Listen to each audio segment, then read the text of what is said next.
Thanks for listening to the Pharmacy Podcast Network.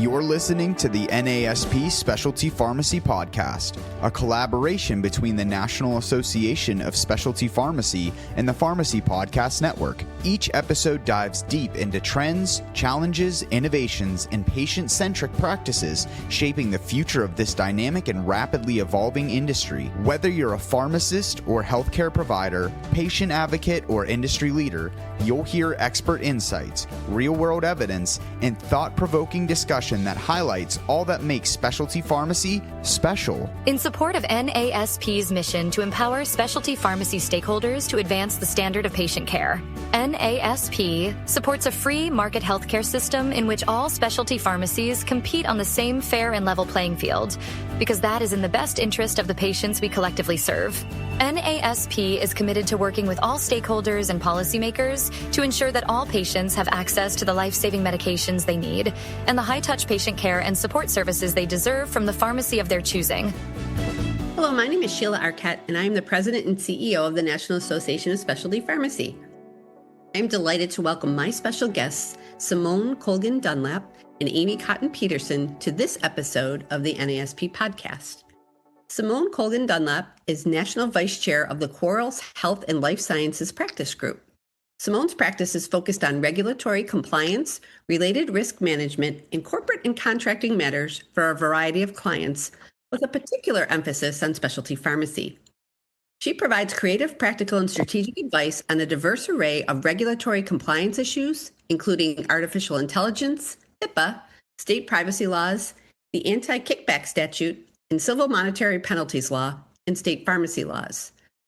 Simone also has significant experience drafting and negotiating agreements, including distribution agreements, business associate agreements, GPO agreements, data use agreements, licensing agreements, specialty pharmacy service agreements, hub agreements, marketing agreements, REMS consulting agreements, independent contractor agreements, and numerous other commercial contracts. She graduated cum laude from the University of Michigan Law School. Amy Cotton Peterson helps entities in the healthcare industry navigate the labyrinth of laws and regulations governing their operations and evolving businesses. With deep knowledge of constantly evolving technologies, service models, and client needs, she advises on healthcare transactions, regulatory compliance related to licensure, privacy, Medicaid and Medicare reimbursement, clinical trials, provider self-referral and false claims, and provider defense before licensing boards and regulatory agencies. Amy also counsels clients on business operations and development, including internal investigations and securing regulatory approval for novel business models. As a former licensed physical therapist, she brings an invaluable inside the industry perspective to the legal and regulatory challenges facing providers and related healthcare entities. Simone and Amy, thanks so much for joining me today. Thank you, Sheila. We're thrilled to be here. So let's get started. On the acquisition front, what are the key steps entities should take when evaluating a target? Sure. With evaluating any target, especially in healthcare and healthcare technology, your goal is to really look under the hood. So after the financial diligence and the modeling, I generally think about it as starting very broad and then narrowing the scope. So first, get a overall idea of the company's operations, models, revenue streams, et cetera. And then you evaluate the company structure. You decide what you are going to buy. Is it the entire company through an equity purchase, or do you just need, one specific asset? So you want to make that determination, and that will frame your diligence. So then you start to get more into the weeds and really start to evaluate the company's operations and compliance. So compliance with applicable regulations, licensure, also evaluate any contractual arrangements and make sure that they comply with law, including fraud, waste, and abuse and data privacy laws. And then during this phase, you also look at the target's history of any discipline or litigation or any threatened actions or any facts that could lead to those types of actions against the company. So the goal of this diligence phase is to really find out as much as you can about the asset, so that you can evaluate first, the value to you and if it's a viable asset, and also assess the risk to you as the buyer. And to do that, of course, it's very important to review the documents, the contracts, the policies and procedures. But more importantly, you really need to know how those are implemented in the overall culture. So, for example, you might have a company that has hundreds of compliance-related policies or volumes of procedures. But then when you start asking questions and talking to key personnel, you understand their compliance culture may be lacking, and the policies may only be as good as the paper they're printed on. So overall, start broad, and then you can narrow down to evaluate those really important aspects of the company. So what are some common mistakes companies or unexpected pitfalls in M&A that entities should keep in mind? Sure. I would say there's two main common mistakes or pitfalls. Probably the most common pitfall we see is a blind reliance on the company's information and interviews, but not taking the steps to verify. In the old days, we used to do this via on-site visits to a target entity. And while that can still be very important, most verification is now done digitally. So the key is to really do as much primary source and outside verification as possible. So for example, for licensure, you would want to do primary source verification. You go to the agencies to verify. For litigation, you'd want to do a litigation and lien search. It's just amazing to me how much can come up on these searches that can be really material. And then specific to data security, you may engage a third-party vendor to test the company's network security. Rushing or neglecting this phase of diligence really can lead to inheriting unstable systems, or historical breaches or compliance gaps. The other common pitfall is really failing to plan appropriately. So overestimating synergies can really lead to some failed cost projections and difficult integration. And underestimating integration complexity can also be an issue. Technology integration can be a big pain point for companies. So data mapping, system compatibility, cybersecurity risks, and all of those issues really require early planning. So are there key concepts that are important to understand in M&A that may not be obvious? Sure. I guess probably two things. First, the buyer's ability to use data is going to be really dictated by what the seller has promised consumers. So valuations can change based on that data use right. So buyers really need to do that appropriate diligence to understand the limitations that they might have on data use. And second, more broadly, understanding that it's highly unlikely, if not almost impossible, that a company, especially in healthcare or even startups in technology, drive the speed limit 100% of the time. Meaning there's going to be compliance gaps, and therefore there's going to be risk to you as a buyer. But you can use diligence, terms in the purchase agreement, and remedies such as rep and warranty insurance to mitigate those risks. But I guess caution that you do want to make sure that you have a viable recourse. So, for example, if your recourse is an indemnity against the seller entity, you need to make sure at the time you sign the agreement that there's either an escrow holdback or that the seller remains intact and are financially able to pay any amounts that could be due to you under the purchase agreement. So now let's shift right to the ever popular topic of AI and focusing more specifically on AI vendors. If your enterprise determines that using an AI vendor versus creating or buying a solution is the appropriate course, what are the steps companies should take to vet a vendor? That's a great question, Sheila. So a little bit of context. Despite the slick marketing that surrounds a lot of AI tools and suggests that AI can really be a solution to almost everything, and there are a number of really great applications and use cases for AI, in order to be able to realize good return on investment, companies need to understand that AI tools are not a panacea or a fix to every problem. Some of the research we're seeing on AI investment from places like McKinsey, Deloitte, and others, as well as our own experience, suggests that ROI from AI may be limited or lagging, at least to date. We are seeing many companies view incorporating AI as a strategic imperative, but we're seeing them flounder in implementation. So a critical first step because of this context is defining the scope, objectives, and measurable goals of a desired use case. And that planning should include engaged stakeholders. You've got to bring in your compliance folks, your IT folks, your privacy folks, your legal folks, and your clinical teams.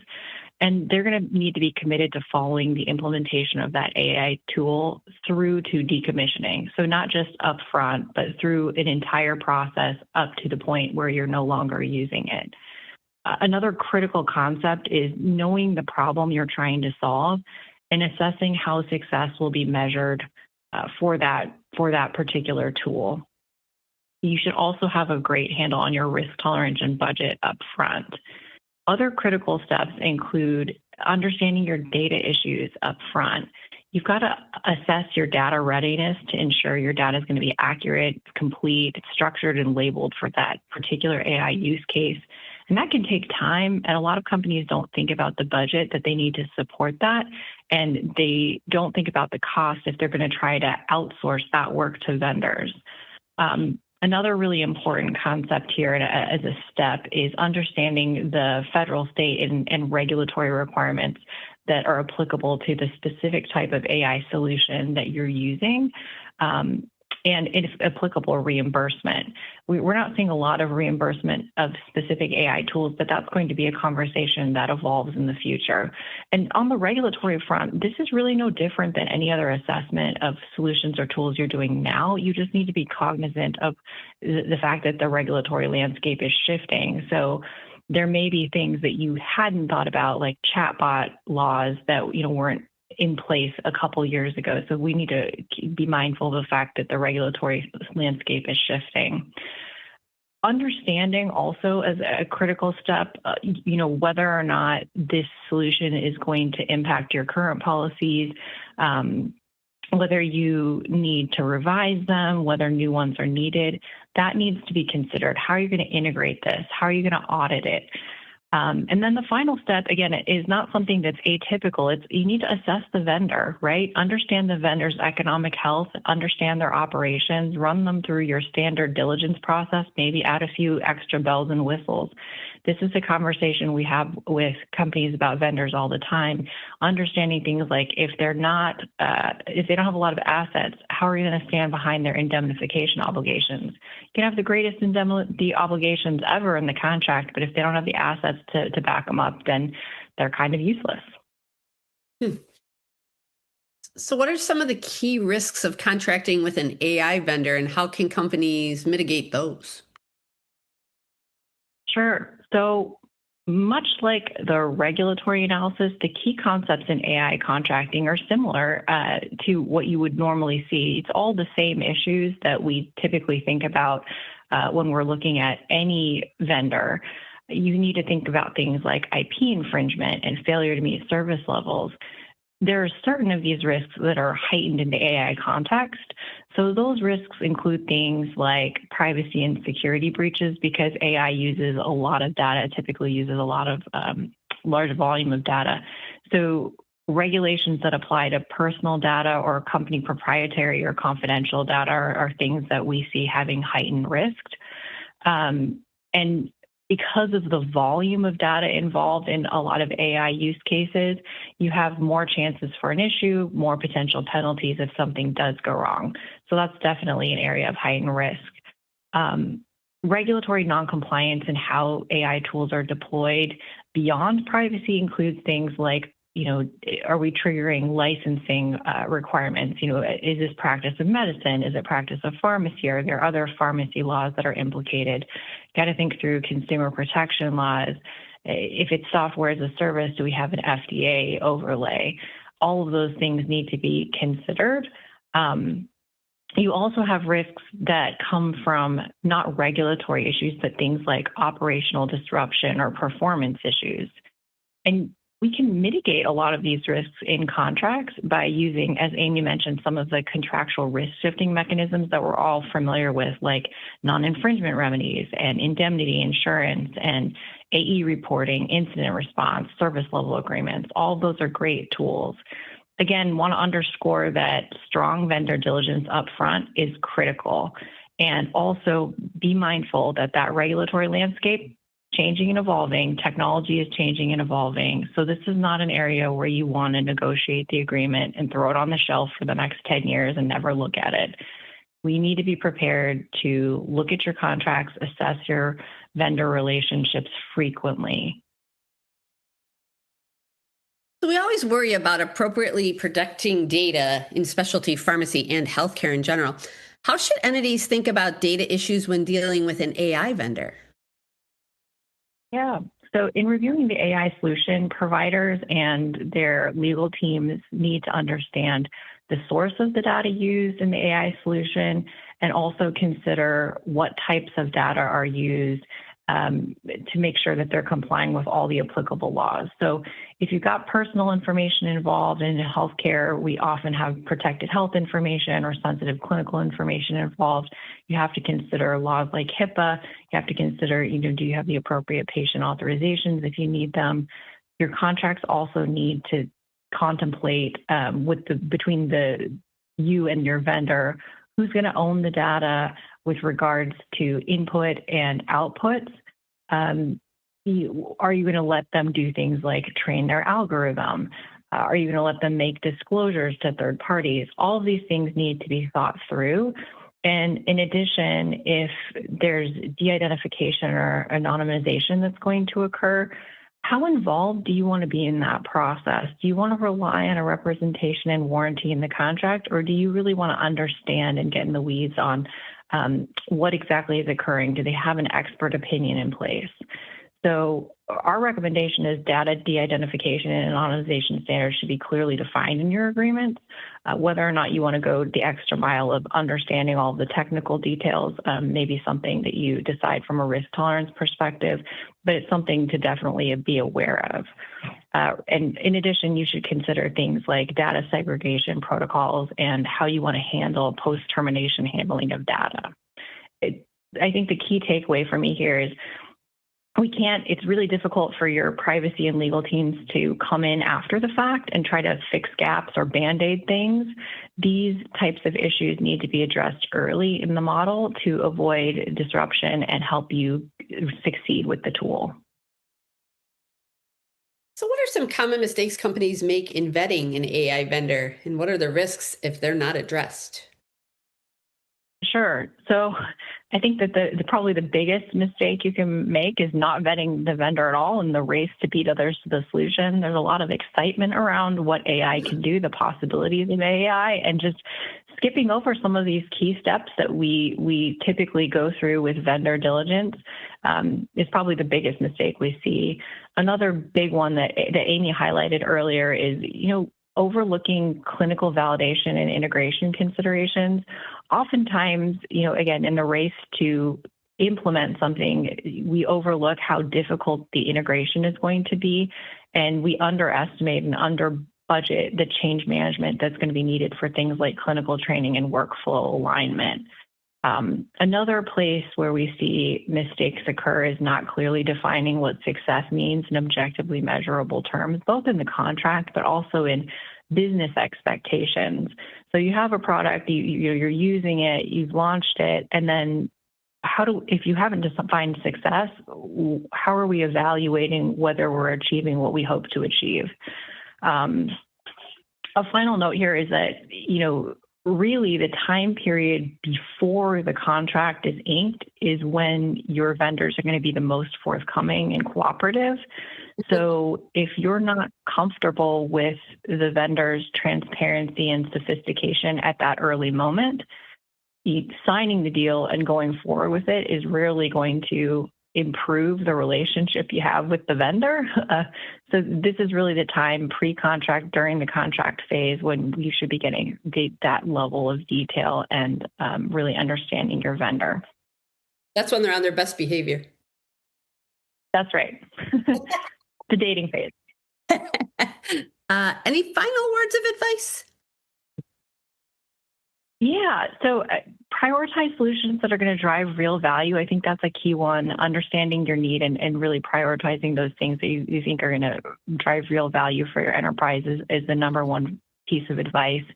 Invest that time in selecting the right vendor through appropriate vetting, and then follow through with effective implementation. You're monitoring that progress and then scale it accordingly.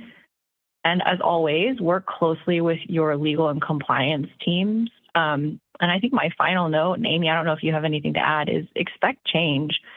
Aim for greatness, certainly, but be prepared to work for it. This is much more iterative than some of the other changes we've seen in the past. So just be prepared for that piece of it. Yes, Simone, I think that's great advice. And I would only add from the M&A standpoint, very simple, invest in planning, invest in diligence. You'll save yourself a lot of headache later on. 100% agreed, right? That's with everything. Right. Well, thank you both so much, Simone and Amy, for chatting with me and sharing this valuable information. Well, thank you so much for having us. We really loved being here and appreciate everything that you all do. Yep, it's always a pleasure, Sheila.